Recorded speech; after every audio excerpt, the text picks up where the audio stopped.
So I'm Sharon Calvert, and I'm here with Eye on Tampa Bay, and we're at a heritage event here, and it's Jim DeMint who will be speaking here soon, and I'm here with Tim Curtis. He's the chairman of the Tampa 912, and Tim, I just want to ask you, what brings you out here to hear this message tonight? Well, it's so very important that everyone hear the facts about Obamacare, and at this point, the single best thing that we can do is put a complete halt to it. And the way we do that is we take away the funding for any further implementation.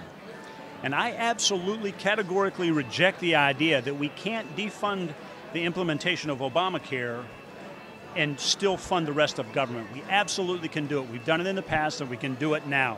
So anyone who says otherwise is just simply not being honest with the American people. And I think that maybe that's the message that that Senator DeMint's trying to get out as well as he goes along this tour. It looks like he's reaching out to take that message forward. Is that what you believe also? It is. I had an opportunity to listen to him a little bit earlier in the afternoon, and that's what he alluded to. And I think he was also kind of addressing a little bit of what I heard this morning from some of the establishment Republicans who say, well, you can't have one without the other. If you defund Obamacare, then you shut down the government. And that's inside the Beltway. That's establishment thinking. And we're talking about Republicans, not even Democrats. You know, the level of expectation for Democrats is so very low.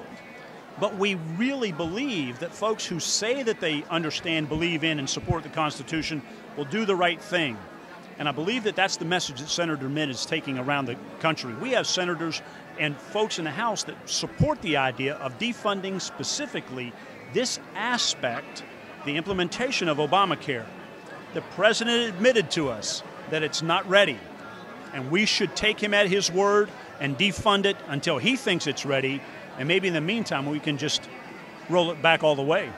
Well, that would be great, and I actually think that there's some Democrats that are beginning to think that, we can't move forward with this. So, as we move forward and we start seeing other companies like UPS that apparently just made a decision and said 15,000 of their employees and spouses, they won't be providing health care. They can find it elsewhere.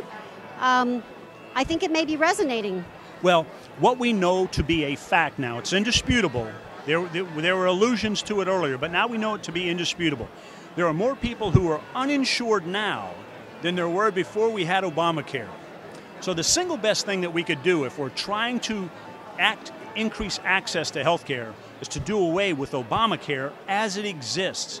The best way to do this is to allow the free market to work, make those solutions and those opportunities available, but the current law precluded us from being able to do that. We need to do away with Obamacare so that we'll be able to make those opportunities available to everyone. Well, that's a great message, and I think we're going to hear that from Senator DeMint as well, and I appreciate your time, Tim, and thanks for your comments. Thank you so much. Thank you.